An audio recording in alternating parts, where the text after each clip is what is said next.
Esiet sveicināti visi, kas mūs klausās un skatās. Laipni lūdzam nākamajā Rīgas drošības fóruma epizodē, kas ir veltīta globālajiem dienvidiem un starptautiskajam taisnīgumam. Šīs epizodes nosaukums ir Globālajie dienvidi un cīņa par starptautisko taisnīgumu. Esmu Sintija, Latvijas ārpolitikas institūta pētniece, un man ir liels gods šajā diskusijā sveikt Adamu Čarnotu, kas ir Rīgas juridiskās augstskolas lektors. Šogad projektam arī ir partneris un labi zināms tiesību zinātnieks. Ar plašu pieredzi reģionā un arī ne tikai te.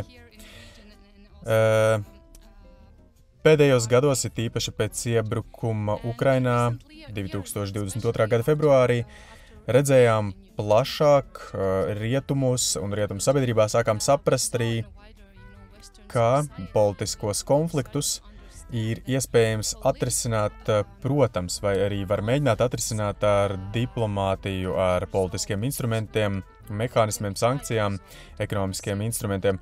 Bet redzējām arī to, ka starptautiskajām tiesībām ir milzīga loma šajā, meklējot veidus, kā saukt pie atbildības tos, kuri ir paveikuši vai izdarījuši kara noziegumus šajā gadījumā Ukrainā, un jūs zināt arī, ka starptautiskā krimināla tiesa ir arī tā, kas aicina vai tātad sauc pie atbildības Putinu. Pavisam nesen Hamas brutālā uzbrukumā Izraēlas zemei, Izraēlas pilsoņiem 7. oktobrī.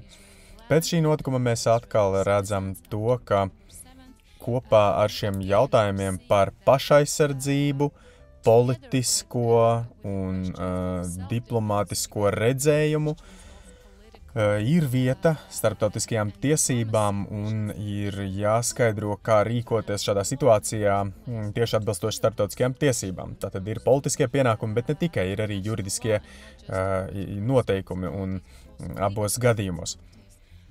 Un man šķiet, ka šie gadījumi savā starpā atšķiras, jo mūsu rietumu pieeja ir atšķirīga. Mūsu vai rietumu pieeja ir atšķirīga šajos aspektos, un mēs arī varam runāt par globālajiem dienvidiem, bet tā kā tā ir mūsu tēma šodien, bet kopumā iespējams tad mums rietumos un mūsu uztverei pār starptautisko sasniegumu mums ir tā kā mēs un tie, kas ir nedaudz tālāk no mums.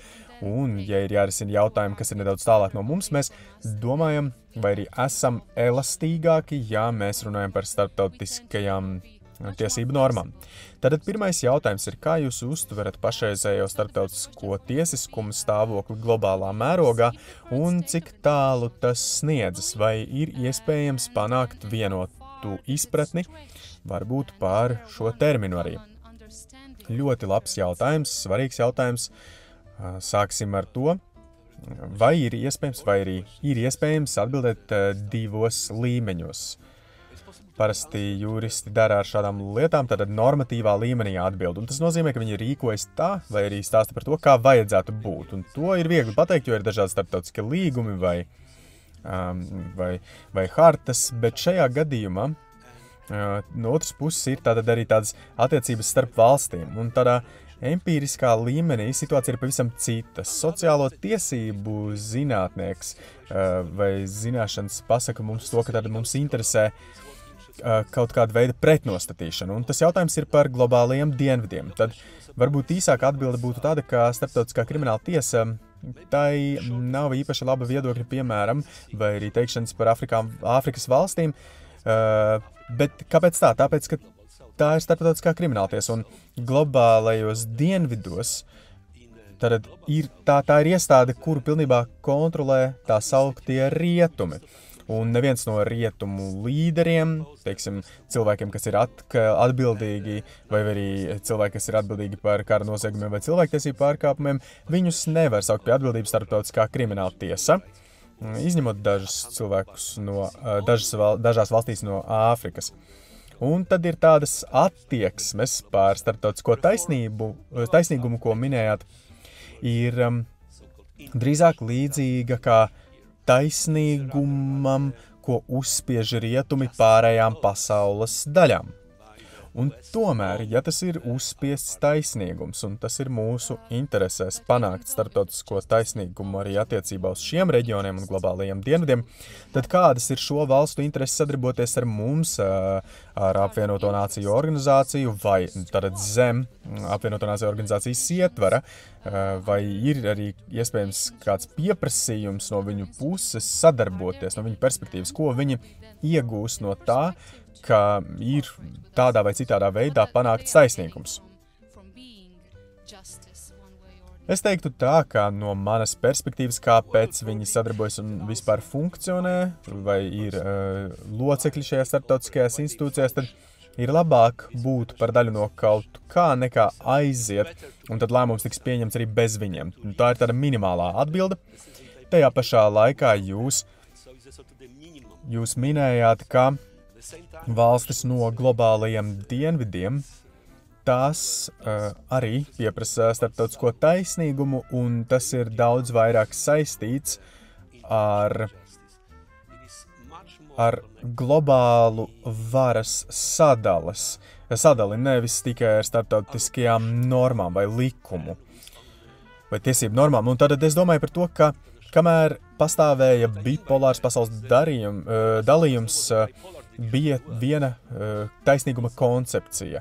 Bet tagad mēs virzāmies uz daudzdimensionālu globālas varas sadalas veidu, un iespējams šī daudzdimensionālā dalījuma dēļ, iespējams varētu būt tā, ka daudz lielāku lomu spēlēs tieši starptautisko tiesību normas.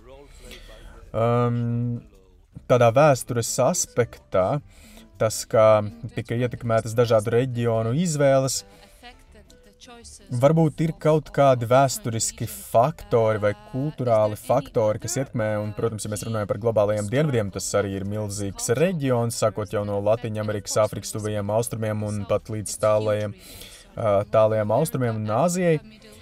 Tātad, protams, ir grūti vispār arī aptvert to, vai nu zem vienu nosaukumu vai ietveru, bet tomēr kādi ir tie galvenie faktori, kas ir ietekmējuši reģionālās noteiktas izvēles vai starptautisko attieksmi kopumā, vai jūs redzat kaut ko tādu, ko ir vērts izcelt vēsturē? Pirmā doma, kas nāk man prātā, ir kolonizācija, ko tas nozīmē, un kolonizācija Latviņamerikā un Dienvidaustrumāzijā vai Āfrikas valstīs. Izskatās, varētu būt, ka iespējams vislabākais izskaidrošanas veids to ir devis Emanuels Volnsteins ar pasaules sistēmu, kurā, tātad sistēmas teorija, kurā tiek nošķirts 3 stāvokļi, 3 valstu veidi - kodols, pusperifērija un perifērija. Un patiesībā tā arī notiek, skatoties 21. gadsimtā, tagad būtībā tikai dažas valstis ir šajā kodolā. Es nevarētu teikt, ka tas ir kapitālisma kodols, un tomēr tās ir ekonomiskās, tām ir lielākais ekonomiskais spēks, militārais spēks un politiskais globāli. Bet lielākā daļa globālo dienvidu valstu ir perifērija, joprojām tāda atrodas un bija. Un kā es minēju arī ar dažiem piemēriem, varbūt ir arī izņēmumi, piemēram, Japāna, Dienvidkoreja, kas būtībā no pilnīgas perifērijas ir pārlēkušas uz arī šo te kodolu, uz centru, vismaz ekonomisko spēku centru. Bet kultūras faktoris nevēlētos uzsvērt tos pārāk daudz, bet kāpēc? Tāpēc, ka es varu paskaidrot to, izmantojot dažus piemērus. Ja mēs runājam par cilvēku tiesību diskursu, un pamatiesību diskursu diezgan bieži cilvēki saka, ka ir kaut kādas universālas cilvēku tiesības, bet tā ir kļūda, jo mums ir jāņem vērā noteiktas sistēmas īpatnības. Piemēram, ko tas nozīmē šādā situācijā? Ir situācijas, un tajās ir valstis, kurām vajadzētu būt daudz maigākai pieeja cilvēku tiesību pārkāpumiem, bet kurš tad to pēta? To pēta vai to nosaka cilvēki, kas ir ļoti labā stāvoklī. Ja mēs jautājam kādam, kurš ir tikko iznācis no cietuma, un mēs parunāsim par viņa šo te vispārīgo cilvēku tiesību viedokli par to, tas varētu nebūt tas varētu nebūt ļoti svarīgi, jo mums vajadzētu pieturēties pie atkal tātad universālām cilvēktiesībām, bet kultūras atšķirības, kaut arī ļoti svarīgas, tas nav noteicošais faktors. Un tomēr šī normu universalitāte ir tas, kas pastāv, un tas ir svarīgi, un tam vajadzētu būt, un būtu jāturpinās.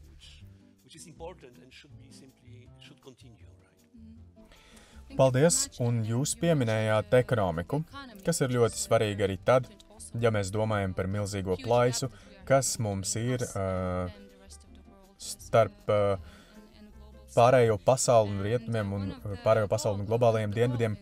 Un starptautiskā tiesiskuma mērķis ir tātad nodrošināt atbildību vai saukšanu pie atbildības par visdažādākajiem, vissmagākajiem noziegumiem, cik vien tas ir iespējams arī atsaucoties uz tiem gadījumiem, kurus es pieminēju, genocīdu, noziegumus pret cilvēci, spīdzināšanu, bet ne tikai.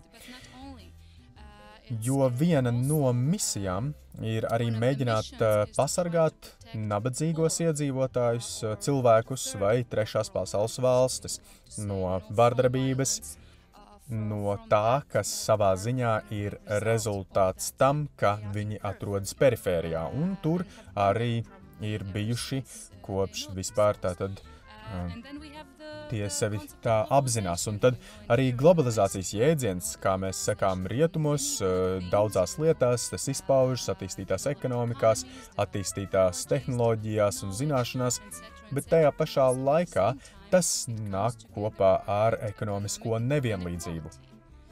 Un atkal, ja mēs runājam par mums un visu pārējo pasauli, tad kā varētu turpināt šo domu, jūs teicāt par perifēriju un ekonomikas attīstības lomu, kas ir ļoti svarīga, kas ir kritiskās globalizācijas perspektīvas, kuras dažkārt mēs no rietumiem neieraugām, un kādu lomu tas spēlē, vai arī kādu lomu spēlē arī starptautiskās iestādes, jo tas ir viens no mehānismiem, kas apvieno lielāko daļu spēlētāju visā pasaulē, un arī koloniālas varas Eiropā, piemēram, vai jūsuprāt, tā ir šī atbildība, mūsu atbildība skatīties un risināt nevienlīdzību, vardarbību un nestabilitāti globālajos dienvidos vai konkrētos reģionos.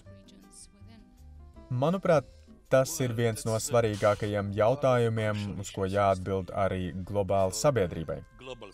Jo līdz šim nevienam nav bijis pareiza vai vispār risinājumi, jo sākot jau ar vardarbību, vardarbība globālajos dienvidos, piemēram, ir taisnība, Janma, Birma, tur ir vardarbība, un ja mēs paskatāmies uz Āfrikas valstīm, tur arī sabiedrībā pastāv vardarbība, bet un, protams, mēs vēlamies visas pasaules interesēs būtu apturēt šo vardarbību. Bet kā to izdarīt?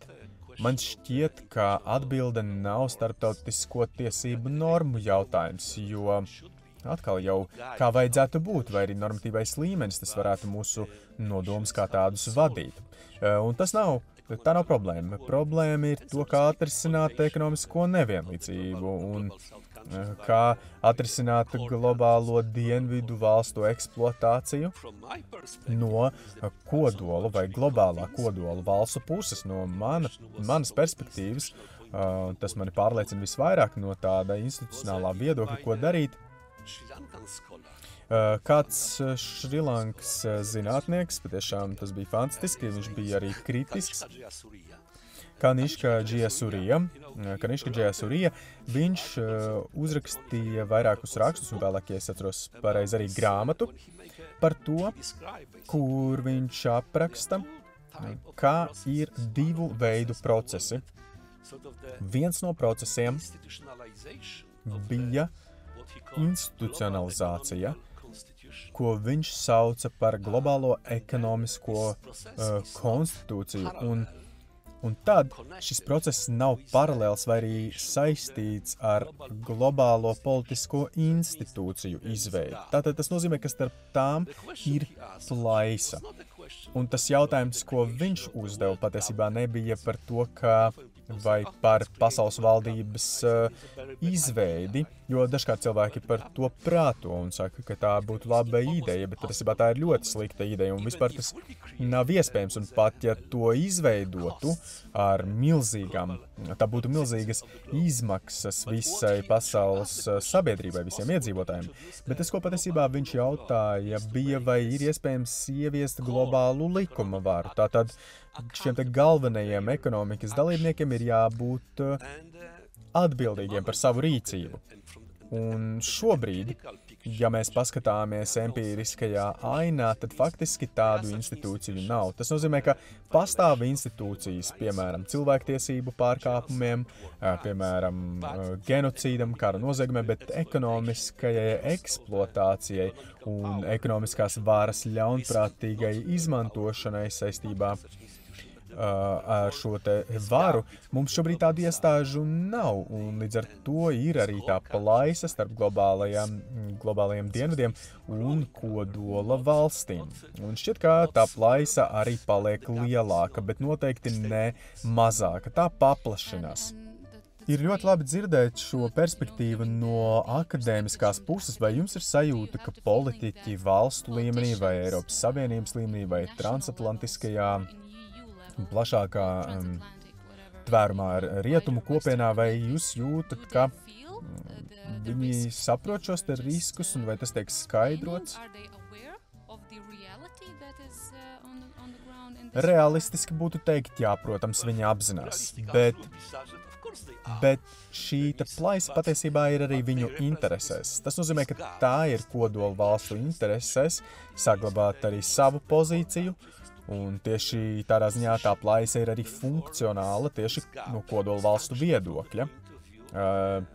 No globālā kodola valstu viedokļa, tad paskatīsimies uz rietumiem, kas cenšas izdarīt spiedienu, piemēram, lai Amazonas lietus mežus glābtu visā pasaulē vai pasargātu. Bet kāpēc? Tāpēc, ka ir vides apdraudējums, bet tajā pašā laikā tas faktiski tiek darīts apmaiņā pret to, ka šie apmaiņā pret šo te cilvēku darbu un to, lai saglabātu lietus mežus visas citās pasaules daļās. Kāpēc tas nav izdarīts? Tāpēc, ka tas ir globālo kodola valstu interesēs. Tas nozīmē to, ka rietumi vēlas pirmkārt saglabāt savu globālo dominanci un saglabāt arī šo dzīves līmeni cilvēkiem rietumos. Un kā to izdarīt? Tas nozīmē, ka ja būs nobīde pieejai resursiem uz globālajiem dienvidiem, tad pilnīgi uzreiz arī mainīsies šī globālā pozīcija un globālo rietumu pozīcija samazināsies. Tāda ir šī realistiskā pieeja, un politiķi, protams, kā zina par to. Un arī verbālā retorikas līmenī, protams, var uzlikt jaukus saukļus, bet faktiski politikas līmenī, protams, ka būs ieturēta distance. Jūs pieminējāt par globālu dominanci, un tas kaut kādā veidā arī atsaucās manī, ka ir riski, ir izaicinājumi visā pasaulē, un mums ar tiem ir jāsaskars vai jārisina un valsts un reģionu līmenī, bet ir arī klimata pārmaiņas, kas ietekmē īpaši globālos dienvidus un Āfriku, un mēs šeit, Eiropā vai plašāk rietumos, mēs arī būsim tie, kas saskarsies ar sekām. Un, manuprāt, šāda veida izaicinājumi tomēr prasa, lai sadarbotos sabiedrības visā pasaulē. Vismaz, ja ne visā pilnīgi, tad vismaz lielākajā daļā. Un tad kā mēs varētu salikt kopā nepieciešamību pēc globālās dominances rietumos ar izaicinājumiem, kuru patiesībā mēs esam spiesti tiem stāties pretī visi kopā. Vai vispār var apvienot šīs problēmas? Es neesmu drošs, vai es varētu to apvienot šīs lietas, bet paskatīsimies no laika perspektīvas. Kāda tad ir politiķu laika perspektīva? Vai viņi domā perspektīvā 100 gadi? Es tā nedomāju. Parasti viņi skatās no no vēlēšanu ciklu perspektīvas, un tie būtu 4-5 gadi, un tad, nākamajos 4-5 gados, piemēram. Garākais varētu būt 15-20 gadi. Un, ja mēs paskatāmies uz vidi, tad tā perspektīva un tā nepieciešamība būtu pieņemt daudz garāku vai ilgāku perspektīvu, teiksim, varbūt vajadzētu izmantot to teicienu arī, ko Ferdinands Brodels ir formulējis to ilgo perspektīvu vai ilgu laiku. Un, kas to dara? To dara tikai vides aktīvisti, bet ne politiķi. Un tāpēc man šķiet, ka laika perspektīva varētu būt tā, kas var salikt kopā tās atšķirības starp politiķiem un politiku un tā vajadzība un vajadzību risināt globālas vides problēmas. Šajā sakarā tad kādām būtu jābūt prioritātēm politikas veidotājiem, piemēram, rietumos, aktīvistiem un pat zinātniekiem un pētniekiem šajā jomā, kādām vajadzētu būt viņu prioritātēm, lai novērstu plaisu starp mums un viņiem, mums un globālajiem dienvidiem, un tādas prioritātes, kādas varētu būt katram no šīm iesaistītajām pusēm. Jā, vajadzētu atbildēt šo jautājumu. Vajadzētu būt zilniekam. Es neesmu zilnieks. Ir jādomā analītiski. Es domāju, ka šobrīd ne ar politiķiem, bet mēs varam paskatīties uz tā saucamo vai uz pilsonisko sabiedrību. Tad, manuprāt, vissvarīgākā problēma ir, ka tad cilvēki, kas strādā globālajos dienvidos, ir nepieciešama izmaiņas epistemioloģijā. Tātad mēs skatāmies ārpus nacionālajām valstīm un to robežām, tādām mazākām vai lielākām, tomēr tā globāli. Kā to izdarīt? Un man līdz šim nāk prātā tikai viena atbilde, un tā ir izglītība. Izglītība, kas sākas jau no bērnu dārza, un, protams, nekad to arī nepabeidzot līdz pat sirmam vecumam. Nepabeidzot izglītoties šajā tematā, saprotot, apzinoties, ka viņi nav izolēti kaut kādos mazākos blokos, bet viņi ir daļa no globālas pasaules un vēl daļa no izglītības. Es vispār nedomāju par izglītību tādā klasiskā izpratnē vai ar mācību grāmatām vai lekcijām, bet gan ar kontaktiem ar citiem cilvēkiem, piemēram, kā organizēt kontaktus, kā, piemēram, kādu aizvest uz Brazīliju un parādīt to, kāds kaitējums ir nodarīts videi kādā Brazīlijas daļā. Un tajā pašā laikā, piemēram, ceļošana, ko tas vispār nozīmē, būtu lidot. Vajadzētu aizlidot tur ar lidmašīnu, un šī lidmašīnas reis vai lidojums jau arī bojā vidi, un tas ir tāds apburtais loks. Politiķi, un tas arī ir jāsaprot, ir nepieciešami kaut kādi paziņojumi. Cilvēki, kuri nav tikai politiķi, bet viņi ir tādas lielas, zināmas figūras ar savu skatījumu, un viņiem ir vajadzīgs atbalsts. Un šis atbalsts nāk no kā? Tikai no tiem cilvēkiem, kuri domā par savu pilsonību. Tātad viņi domā par sevi kā par konkrētas valsts iedzīvotājiem, un ar to nepietiek, tā man šķiet. Tātad kā izkļūt no šī šaurā apburtā loka, man patiesībā nav ne jausmas. Es domāju, ka ir jāizglīto cilvēki un jāliek cilvēkiem apzināties, un tomēr ir arī pozitīvas pazīmes par to, ka jaunieši patiesībā ir daudz vairāk informēti un apzinās vidi, un viņiem ir tāda pareiza attieksme vai uzvedība pret vidi. Es to redzu, to man, piemēram, tad es to redzu pēc saviem bērniem, mazbērniem. Un tajā pašā laikā ir ārkārtīgi grūti, jo ir nepieciešami radikāli izmainīt cilvēku dzīves līmeni vai samazināt to visā pasaulē. Un jo īpaši globālajās kodola vai centra valstīs, bagātajās valstīs. Šos lēmumus tieši ietekmē arī valstu valdības tieši tā, un viņu attieksme un nostāja, kā jūs teicāt, ir tiešām īstermiņa mazāk ilgtermiņa, un, protams, tas ietekmē visas sabiedrības un sabiedrības, kas dzīvo nācijās. Un noslēdzot šodien mūsu diskusiju, kas ir bijusi arī pietiekami plaša, protams, mēs saprotam, ka ir vairāk jautājumu nekā atbilžu arī šajā brīdī, bet tomēr es sāku vēl ar Krievijas iebrukuma Ukrainā piemēru un Izrēlā Hamas konfliktu.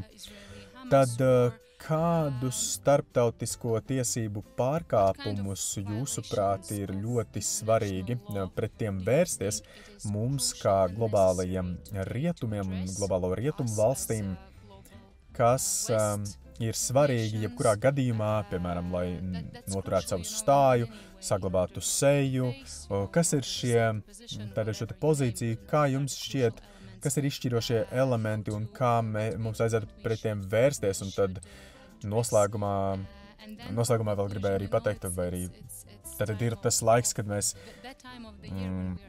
tomēr arī svinam tādu gaišumu un skatāmies nākotnē ar auditoriju, kā uztvert arī izaicinājums globālajiem dienvidiem vispārīgi un ar kuriem mēs arī sastapsimies nākamajā gadā.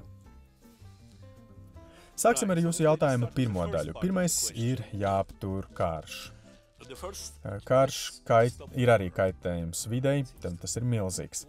Tātad pirmkārt ir jāaptur karš.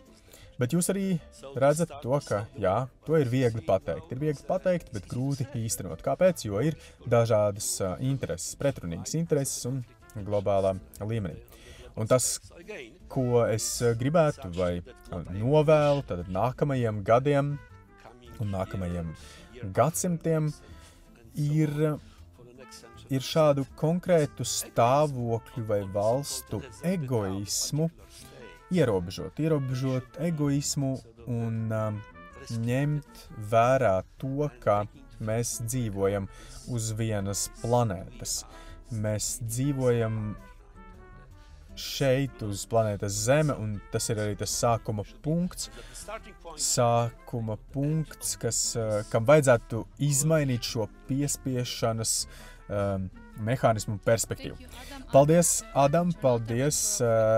Tas bija Rīgas juridiskās augstskolas lektors un bija mūsu viesis. Paldies visiem klausītājiem, skatītājiem. Jūs varat klausīties arī Spotify podcastu un Apple podcastu. Paldies! Thank you very much and I'll see you around. Thank you.